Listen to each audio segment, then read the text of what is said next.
Good morning বন্ধুরা, আজকে 6টা থেকে ব্লগটা তোমাদের সাথে শুরু করলাম, তো তোমরা দেখতে থাকো।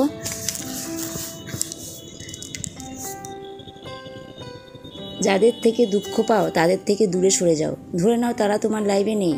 ছোটোবেলা থেকে করা তোমার সাথে যারা ছিল, ছোটোবেলা থেকে যারা তোমার সাথে বড় হয়েছিল, যারা আমরা স্কুলে যখন একসঙ্গে ছোটোবেলা থেকে পড়াশোনা করেছি, তাদের কি আমরা বড় বয়সে আর ফিরে পাই? হয়তো 2-1জন থাকে, কথাবার্তা হয়, কিন্তু সবাইকে তো আমরা ফিরে পাই না, তাই না?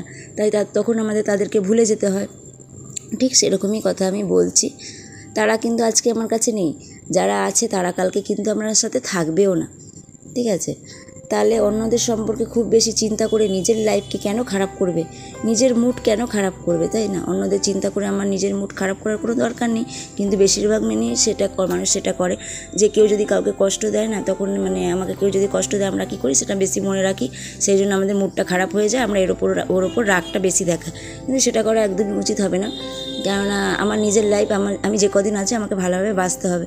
বাজে চিন্তা মাথা থেকে দূরে সরাতে হবে, এটা প্রত্যেকটা মানুষেরই আমার মতে বলে করা দরকার। কেননা বাজে চিন্তা নিয়ে মাথায় বেশিক্ষণ ভালো থাকা যায় না, ঠিক আছে? ওর থেকে ভালোভাবে জীবনযাপনটা করো, যে কটা দিন আছি আমরা ভালোভাবে জীবনযাপনটা করতে চাই। আমরা এখানে কিন্তু কেউ পারমানেন্ট নয়, তুমিও না আমিও না, কেউ কিন্তু পারমানেন্ট আমরা নই। সম্পর্কটা আজ আছে, সময়টাও আমাদের কাছে থাকবে না। আজ আছে সেটা কালকে সময়ও টাইম নিজের মতন চলে যাও, ফিরে আসবে না সময়টা।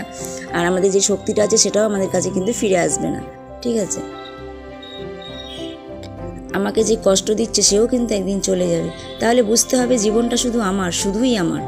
তাই নিজের জন্য বাঁচতে হবে, নিজের খুশির জন্য বাঁচো। তাই অহতুক চিন্তা করা উচিত না। চিন্তা তখন করবে যদি আমরা পার্মানেন্ট থাকতাম, তাহলে আমরা চিন্তা করতাম যে আমাদেরকে তো পার্মানেন্ট থাকতেই হবে, তাহলে এই জিনিসটা নিয়ে আমরা চিন্তা করি। কিন্তু আমরা তো এখানে কেউ পার্মানেন্ট না, তুমিও না আমিও না। এটা কিন্তু আমরা ভুল করছি।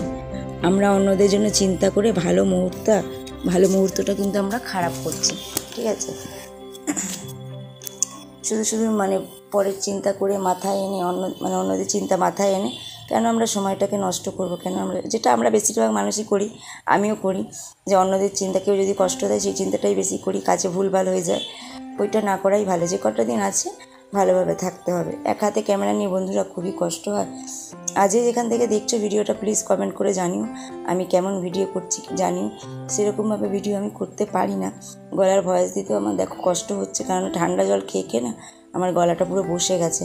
কিন্তু কি করব, ভিডিও তো ছাড়তেই হবে। তাই জন্য আজকে তো আর ব্লগ দিতে পারিনি, বড় ব্লগ কালকে দিতে পারিনি। তাই জন্য আজকে যেটুকুনি ভিডিও ছিল তো সেটাই চেষ্টা করছি। তারপরে আমাদের পাড়ায় শীতলা পুজো আছে, তো তখন আমি ভিডিও আর দিতে পারবো না। তাই জন্য আজকেই ছাড়ছি, আবার পরে একদিন বাদে আবার ছাড়বো। তো যেখান থেকে দেখছো বন্ধুরা, প্লিজ কমেন্ট করে জানিও। যার ভালো লাগবে প্লিজ লাইক করো, সাবস্ক্রাইব করো। যারা আমার চ্যানেলে নতুন আসবে চ্যানেলটা সাবস্ক্রাইব করো। দেখো আজকে এঁচোড়ের তরকারি আর ভাত করছি। এত গরম পড়েছে বন্ধুরা, কি বলবো, তরকারি বেশি ভালো লাগছে না। আমার হাজবেন্ড বললো এঁচোড়ের তরকারি আর ভাত করো। ডাল করলাম, ডিম সেদ্ধ দিলাম, ওই দিয়ে খেয়ে নেবে, আমরা একটু কষ্ট হচ্ছে রোদে, কিন্তু ডাল যদি থাকে রাতে খেয়ে নেবো, বিকালবেলার জন্য ফেলে রাখতে হবে না। এদিকে বাইরে হাবিজাবির থেকে দেখবে টক ডাল আর এইগুলো ফেলে আবার ভাজি লাগবে। একবার যদি আমার তো ওই দিয়ে ভাত খাওয়া হয়ে যায়, আর মনে হয় না সেই কাজটা ছেড়ে উঠি, ঠিক আছে? তাই জন্য আমি একবারে মাল ঝপাঝপ করে, আমার হাজবেন্ডেরও তাই বলেছে বেশি কিছু লাগবে, রোদের মধ্যেই মাছ দিয়ে কিছু করার নেই, ও অল্পতেই খুশি হয়ে যায়। করে দিতে হবে, কিন্তু টাইমে দেওয়া দরকার। তার আগে মেয়েকে টাইম মতন দিতে হবে। দুপুরে 1-1টার মধ্যে ভাত খেয়ে নেবে, 1-2 বাজে আর কি পর্যন্ত, এমনি সব কিছু খেয়ে নেবে। আর সকাল 9টার মধ্যে টিফিন চাই। হ্যাঁ, 9টাও না, 9:45, 8:30 এরকম সময় ঢুকে যায়। টিফিন রেডি রাখতে হবে। যদি না দেখতে পাই টিফিন করিনি, তাহলে ওর মাথা গরম হয়ে যায়। ওই জন্য আগে আমি সকালে বাসি কাজ সেরে চান করে পুজো দিয়ে আগে আমি টিফিনটা চাপাচাপ করে নিই, তারপর আবার বাইরের কাজ করতে হয়। দেখো বন্ধুরা, কত মশারি দিয়ে যাবে, তো আবার মাল করতে করতে উঠবো। আর দেখো কত রোদ উঠেছে, ওই জন্য রোদেই বাসনটা মেজে নিচ্ছি। কিছু করার নেই, কেননা পরে বিকালবেলার জন্য ফেলে রাখবো, ভালো লাগে না। মাল করতে করতে উঠতে একদম ভালো লাগে না, তো রোদের মধ্যেই মেজে নিচ্ছি না। বন্ধুরা প্লিজ দেখতে থাকো আমার ভিডিওটা। আমি বেশি বড় করবো না বন্ধুরা, প্লিজ ভিডিওটা দেখো, কেউ স্কিপ করো না। পুরো ভিডিওটাই দেখার জন্য ধন্যবাদ। পুরোটা দেখার জন্য ধন্যবাদ।